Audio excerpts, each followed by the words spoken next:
Welcome to Rupashi Bangla agro farming. আজকে farm tour করাবো। মুরগিকে আনারস দেওয়া হচ্ছে এবং এই আনারস মুরগিরা খাচ্ছে। সব মুরগি ন্যাচারালভাবেই বড় হচ্ছে। এদেরকে যেসব খাবার দাবার দেওয়া হচ্ছে এগুলো তো স্বাস্থ্যের জন্য ভালো।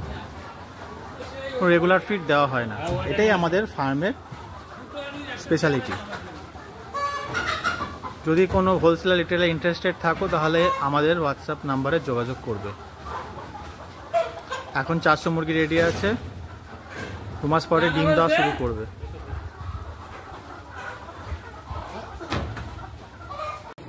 এখন মুরগির খাবার তৈরি হচ্ছে ওষুধ, ন্যাচারাল হার্ব দিয়েই আমরা ওষুধ তৈরি করি আর ভ্যাকসিনের পরিবর্তে দেওয়া হয়।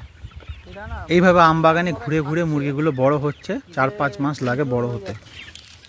এটা একটা খেলে যা গুণ পাওয়া যাবে ব্রয়লার চিকেন খেলে সেই গুণ নেই, কারণ কি এগুলো ন্যাচারালভাবে বড় হচ্ছে। এর কোনো হরমোন ইনজেক্ট করা হয় না, তাই জন্য এদের খাওয়ার গুণ অনেক বেশি। আপনাদের যদি কোনো ট্রেড ইনকোয়ারি থাকে আপনারা আমার হোয়াটসঅ্যাপ নাম্বারে যোগাযোগ করুন। Thanks for watching Rupashi Bangla agro farming.